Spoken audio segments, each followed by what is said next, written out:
People freedive for many different reasons, but in any case, in any kind of freediving, recreational, competition, spearfishing, you will need always safety protocols. And if you love this discipline, if you love this sport, at some point you will get close, you will be interested to become safety freediver.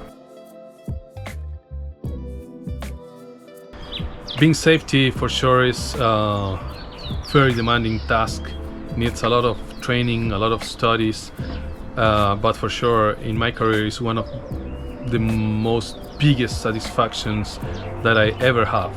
And I recommend that, I propose for every single freediver to become also a safety freediver, because we need it.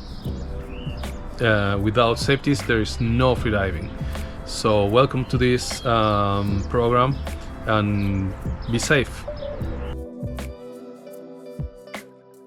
Each safety diver knows at what depth we'll find the athlete in advance, because we follow protocols to establish that depth. In general, the idea is to protect the last third part of the competitor ascent, for which the safety team generally has 3 divers in the competition area, and those 3 divers rotate in 3 positions. The diver number 1, who is the first to go down, goes from 25 to 35 meters deep, and diver number 2 goes down between 15 and 25 meters deep. The diver number 3 remains on the surface, communicating to the platform all the signals of the equipment that is submerged. For example, you can hear safety number 3 saying, "Okay, from safety, diver approaching," or "blackout," or "counterbalance." Given that there are some cases of blackout in competition or deep diving training around 40 meters. So the idea is to protect from 15 meters as minimum to 35-40 meters as maximum. But it's preferable to use a safety diver with scooter if we must provide protection around 35-40 or deeper than that. In the case of dives of 120 meters or more, probably we go from 40 to 45, even 50 meters depth.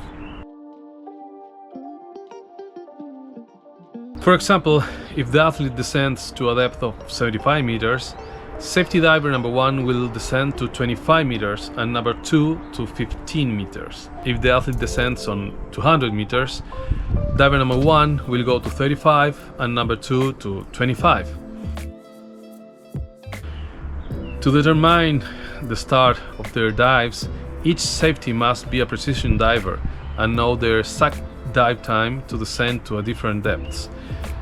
You must also take into account the competitor's announcement, their technique and speed, and calculate the start of your dive with these variables. But also you must consider change in the athlete's diving plan due to an early turn or a later than expected touchdown because of currents or different conditions. In addition to the 3 safeties in the competition zone, you need 1 or 2 safety divers at the warm-up buoys, and probably another one on the platform. So for a small competition with clear waters, a comfortable number of safeties are 5 or 6 safety divers.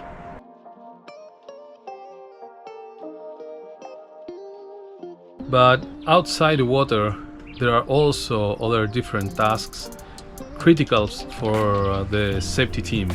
For example, the sonar reader, the rope manager, medical staff are very important pieces of the safety team, and they are part of the safety team as well. So probably the 99% of the time, the safety team is just providing the regular movement of the athletes during the competition, and that's a very important task and responsibility for all the safety team. In case of blackout, safeties will get involved with the athlete, will rescue and protect their airways with different strategies depending on the depth of the blackout. In case of a surface blackout, we wait for a judge command to support the athlete. That's the first rule.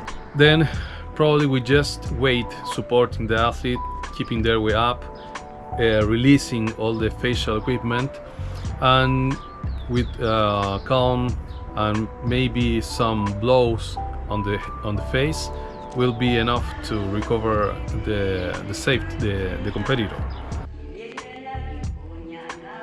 And then shallow blackouts, let's say between 10 and 5 meters depth. Usually safety number 1, which is in front of the athlete, will close the airway, will bring the athlete up to the surface, where safety number 3 will support the head, and safety number 2 will clean the face of all the facial equipment, and then to provide blows on the face, and also to talk to stimulate the athlete. In surface blackouts and shallow blackouts, we probably will get back the athlete back to conscious, the athlete almost immediately. So there is no need to evacuation and to create these kind of procedures. Deeper blackouts around 30-20 meters depth, safety number 1, who goes in front of the athlete, will go straight to the airway to close the airway. And safety number 2 will support the ascent, pushing the hips of the athlete. And then the safety number 3 will warn the platform that there is a rescue in course. And in this case, safety number 3 also will get the head of the athlete to support the airway outside the water.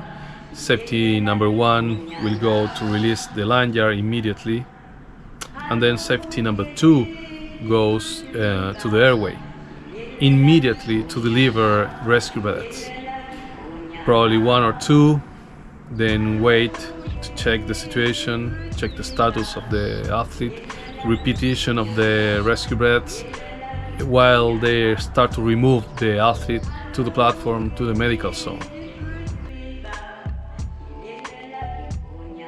But what happens when we have blackouts under the protection zone of the safety freedivers? Then we must activate the counterballast. In this case, the counterballast is called by the safety number 1 because he reached the first position at 30, 35, maybe 40 meters depth, and they can't see the athlete, or they see the athlete really low, below their capacities.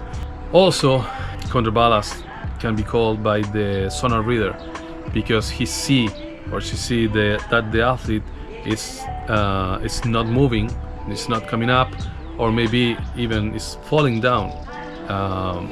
So in that case, we activate the counterballast, and then the safety number 1 and number 2 are coming back to the surface, and all the team is working to release the counterballast and pulling up all the line to remove the athlete to the surface using the lanyard.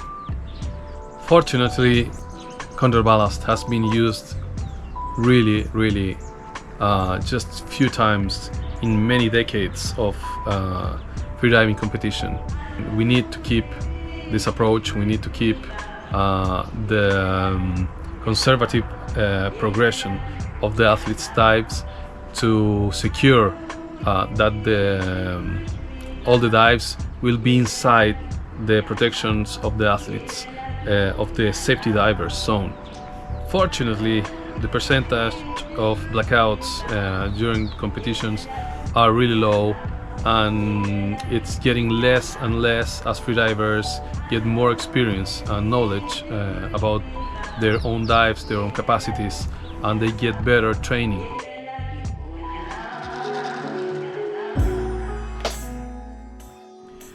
So as you can see, safety is the most important thing in the competition, and it's probably the most demanding task for organizers and safety team. We need to provide safety conditions to make the the athletes completely confident and comfortable for their maximum attempts. That's our priority, that's our goal, that's our commitment, and for sure that's something that we love to do, and we make it with all our capacities.